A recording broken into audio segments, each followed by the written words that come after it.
नमस्कार। सबसे पहले कोरोना से गुजर रहे लोगों के लिए हौसला और कोरोना हीरोज को मेरी ओर से सलाम। अब तक सभी जानने लगे हैं कि कोरोना आखिर कितना खतरनाक है, क्योंकि इसके दौरान हमने न जाने कदम कदम पर कितनी परेशानियों का सामना किया है। और दुख की बात तो ये है कि जितनी भी लड़ाइयाँ हमने कोरोना के दौरान लड़ी हैं, ज्यादातर में हम हार चुके हैं। और ऐसी ही एक समस्या का समाधान हम आपके लिए लेकर आए हैं, ताकि आप अपनी ऑक्सीजन लेवल को बढ़ाकर जीत की तरफ एक और कदम बढ़ाएं। जैसे कि आप जानते होंगे कि आजकल ऑक्सीजन की कितनी डिमांड है। कोरोना की फर्स्ट एड सिर्फ ऑक्सीजन सप्लाई को ही बताया जा रहा है। इसीलिए मैं आपको बताऊंगा कि आप अपनी बॉडी में ऑक्सीजन की अमाउंट कैसे और किस हद तक बढ़ा सकते हैं। दरअसल सबसे इंपॉर्टेंट बात तो ये है कि क्या आपको सच में ऑक्सीजन की जरूरत है, या इस पेंडेमिक में फैली बातों पे यकीन करके आप ऑक्सीजन इंक्रीज करने के बारे में सोच रहे हैं। कोई बात नहीं, चलिए इस क्वेश्चन को भी सॉल्व करते हैं। जिन पेशेंट्स में ब्रीथ रेट 24 पर मिनट से ज्यादा है और वो जिनकी ऑक्सीजन सैचुरेशन 94 या 94 से कम है, उनको ऑक्सीजन की जरूरत है। इसका मतलब है कि 24 बार से ज्यादा आप हर मिनट सांस लेते हो तो आपको ऑक्सीजन की जरूरत है। जिन लोगों को नहीं पता उनके लिए बताना चाहूंगा कि कैसे हम ब्रीथ रेट, ब्रीथ काउंट और ऑक्सीजन सैचुरेशन को काउंट करने के लिए एक छोटे से डिवाइस पल्स ऑक्सीमीटर का इस्तेमाल कर सकते हैं, जो आपको बाजार में बड़ी ही आसानी से मिल जाएगा। और आपके लिए हमने पल्स ऑक्सीमीटर की लिंक नीचे डिस्क्रिप्शन में दे दी है, आप जाकर चेक कर सकते हैं।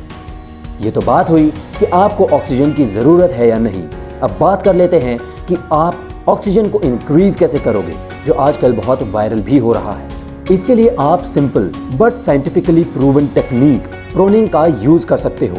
इसमें आपको पेट के बल इस तरह सोना होता है कि आपके डायफ्राम और पेट पर बिना किसी दबाव के आसानी से सांस ले सकें। इसके लिए आप एक तकिया चेस्ट के नीचे, 2 हिप बोन और एक पैर के नीचे रखें और उल्टे लेट जाएं।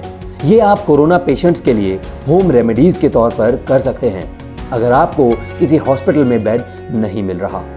जबकि अगर आपको बेड मिल रहा है तो आप हॉस्पिटल जरूर जाएं, क्योंकि जो केयर और ट्रीटमेंट हॉस्पिटल में दिया जा सकता है वो घर पर नहीं मिल सकता। जैसे कि ऑक्सीजन देते टाइम जो स्मॉल कॉम्प्लेक्शंस होती हैं, जैसे पर मिनट कितनी ऑक्सीजन देनी चाहिए, वो केवल एक डॉक्टर ही दे सकता है। अब आते हैं सेकेंड टेक्निक पर, जो कि है ब्रीदिंग एक्सरसाइजेस। इसमें मैं आपको 2 एक्सरसाइजेस बताऊंगा। फर्स्ट है, पहले लंबा और गहरा सांस लो और फिर मुंह खोलकर इसे छोड़ दो। ये बिल्कुल एक बैलून को फुलाने की तरह है। ये बेस्ट एक्सरसाइज है जो सालों से मेडिकल लाइन में ब्रीदिंग प्रॉब्लम्स के दौरान सजेस्ट की जाती है। दूसरी एक्सरसाइज है भस्त्रिका, जो भी बिल्कुल इसी तरह, जिसमें आपको लंबा सांस अपने फेफड़ों तक भरना होता है और फिर उसे नाक से ही छोड़ना होता है। इन 2 एक्सरसाइजेस से आपको पता तो चल ही गया होगा कि फ्रेश एयर और ब्रीदिंग एक्सरसाइज आपके लिए कितनी ज़रूरी हैं। इसीलिए मैं आपको एक बात और सजेस्ट करना चाहूँगा कि अपने घर के हर रूम में अच्छी वेंटिलेशन रखें। ये बहुत ज़रूरी है, इसीलिए खिड़कियाँ खुली रखें ताकि फ्रेश एयर आती रहे।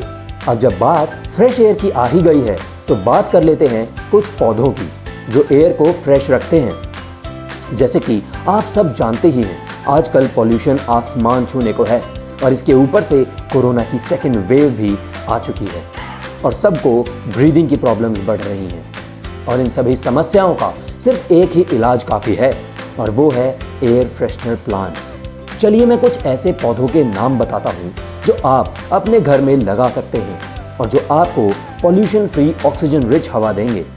इनके अंदर कुछ नाम हैं, जैसे कि aloe vera, money plant, snake plant, spider plant, ivy plant. और वैसे भी प्लांट्स तो मूड को हमेशा हैप्पी बनाए रखते हैं और इससे आप जल्दी से जल्दी अपनी बीमारी से छुटकारा पा लेते हैं, क्योंकि स्वस्थ मन ही स्वस्थ तन बनाता है। तो ये तो कुछ तरीके थे जिससे आप रियल में अपनी ऑक्सीजन लेवल को इंक्रीज कर सकते हैं। और अब साथ ही बात कर लेते हैं कुछ अफवाहों की, जो आजकल सोशल मीडिया पर ऐसे दावे के साथ फैल रही हैं कि वो आपके ऑक्सीजन लेवल को बढ़ा देंगी, वो भी बहुत ही जल्द। इसमें एक नाम आता है लौंग, कपूर और अजवाइन का। हाँ, ये 3 चीज़ें काफ़ी तेज़ी से फैल रही हैं। इस दावे के साथ कि कपूर, अजवाइन और लौंग के धुएं से ऑक्सीजन लेवल बढ़ती है और साथ ही कोविड-19 का ट्रीटमेंट भी। लेकिन ये एक फेक न्यूज़ है, तो ऐसी चीज़ों पर विश्वास ना करें क्योंकि उस धुएं से आपकी ब्रीदिंग प्रॉब्लम्स इंक्रीज हो सकती हैं। इसके अलावा मैं सिर्फ यही कहना चाहूँगा कि हैंड सैनिटाइजिंग, सोशल डिस्टेंसिंग और 3 मास्किंग का पालन करते रहें, स्पेशली अगर आपके आसपास कोई कोविड पेशेंट्स हैं तो।